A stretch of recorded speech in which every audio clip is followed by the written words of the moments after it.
Bonjour à tous et bienvenue sur boursicoté.com pour cette nouvelle analyse technique Forex, matières premières et Bitcoin avec une paire de devises euro-dollar qui a été un petit peu plus volatile aujourd'hui. Donc suite aux annonces de la BCE, on a ici eu pas mal de volatilité sur cette paire de devises euro-dollar. On a eu une hausse des taux qui correspondait au consensus, 75 points de base.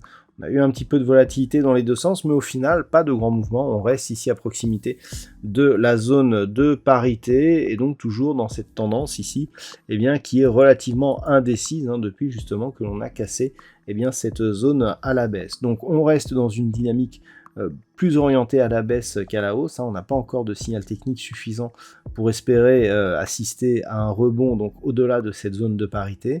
Donc pour l'instant, on a une petite phase de neutralisation avec un biais plutôt baissier, donc en tout cas prioritairement baissier sur une vue un peu plus long terme. Et donc pour l'instant, on attend un éventuel retour ici au-delà de la zone de parité, mais c'est surtout une rupture ici haussière de la zone des 1.0120 qui pourrait nous donner un signal de retournement technique. Sur la paire de devises livre sterling contre dollar américain, on est venu toucher ici donc la zone d'objectif qui était liée à une extension de Fibonacci donc prise en fonction ici du précédent rebond technique. La rupture donc de cette zone avait validé l'objectif ici de cette zone des 1.1430 et on a donc atteint cet objectif d'une manière assez directe, juste un petit rebond que nous avons eu ici.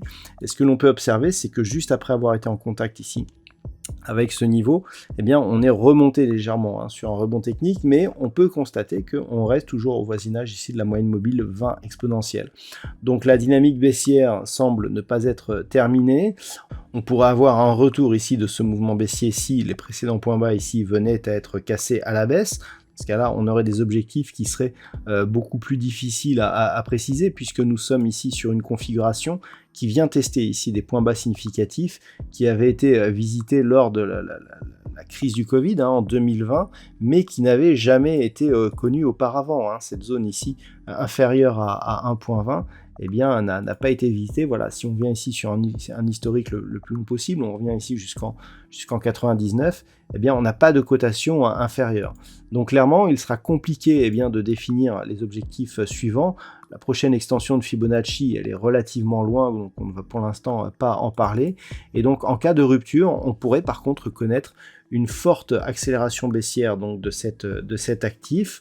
Il semblerait que la disparition de la reine d'Angleterre n'ait pas perturbé les marchés. Malgré tout, on reste donc dans une dynamique baissière tant que les cours ne parviennent pas à recasser durablement ici cette bande de Bollinger supérieure d'une manière pérenne. Du point de vue des matières premières, avec l'or, on est revenu tester ici la zone des 1720 $ l'once, mais cette zone agit toujours comme résistance. On le voit très clairement ici, on a tenté ici une remontée, et puis on redescend ici sur un niveau légèrement inférieur. Alors par contre, ce que l'on peut observer, c'est que pour l'instant, les cours semblent vouloir se stabiliser à proximité de la moyenne mobile 20 exponentielle. Si on redescend encore un petit peu, on aura un signal de continuité avec donc alternance de contact sur la bolle inférieure et sur la bolle supérieure, donc ce qui valide une tendance plutôt neutre. Par contre, si on restait ici au contact de cette moyenne mobile 20 exponentielle après justement ce contact sur la bolle supérieure, ça favoriserait la possibilité d'un retour à une dynamique haussière. Celle-ci pourrait être validée si par exemple sans aller toucher la bande de Bollinger supérieure, on revenait attaquer rapidement ici la zone des 1720 $ l'once et que l'on cassait ici la zone des 1730. Pour l'instant, donc ça reste neutre sur ce métal jaune. Par contre, une rupture ici de cette zone des 1680 nous mettrait en contact très, très probable ici avec cette zone des 1675, dont on sait que d'un point de vue moyen-long terme, c'est une zone majeure sur l'évolution de l'or actuellement.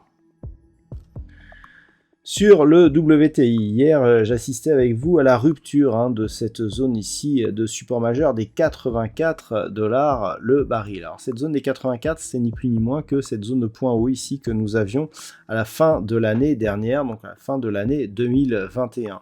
Ce niveau, on attendait éventuellement un test pour voir s'il allait justement s'imposer en tant que support et donc valider la possible poursuite du mouvement haussier à moyen-long terme, ou s'il allait céder. Alors, dans un premier temps, on s'est approché de cette zone. On peut considérer ici que ce mouvement ici, qui s'était approché des 84, correspond peu ou prou au point haut que nous avions eu en 2021. Mais avec la cassure que nous avons là sur ces 2 derniers jours, et surtout le fait que actuellement, le WTI se rapproche de cette zone qui agirait plutôt comme zone de résistance, aille dans le sens d'une validation de la cassure de cette zone horizontale, et donc valide la poursuite possible du mouvement baissier. Tant que les cours ici restent sous la zone des 84, on a différents niveaux en termes d'objectifs. On a cette zone ici mineure des 80 $ le baril, et un peu plus bas, la zone majeure des 75 $ le baril en tant qu'objectif. Et enfin sur le Bitcoin, on est toujours ici dans une dynamique assez fortement baissière. En effet, on a eu ici un rebond. Ce rebond, je vous indiquais qu'il était peu puissant, qu'il avait du mal ici à revenir sur les premières zones qui auraient pu être significatives.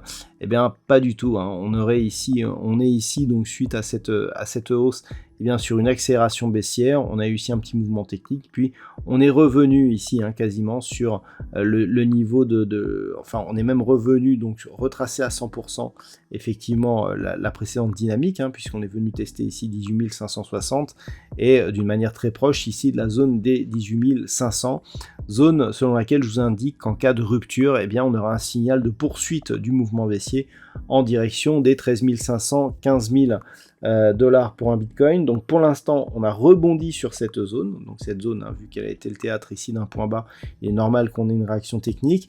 Toutefois, désormais, tant que l'on reste sous 20 000 $ pour un Bitcoin, on a une perspective donc de poursuite et de cassure de cette zone des 18 500 $ pour un Bitcoin, avec comme objectif donc cette zone 13 500, 15 000 $ pour un Bitcoin.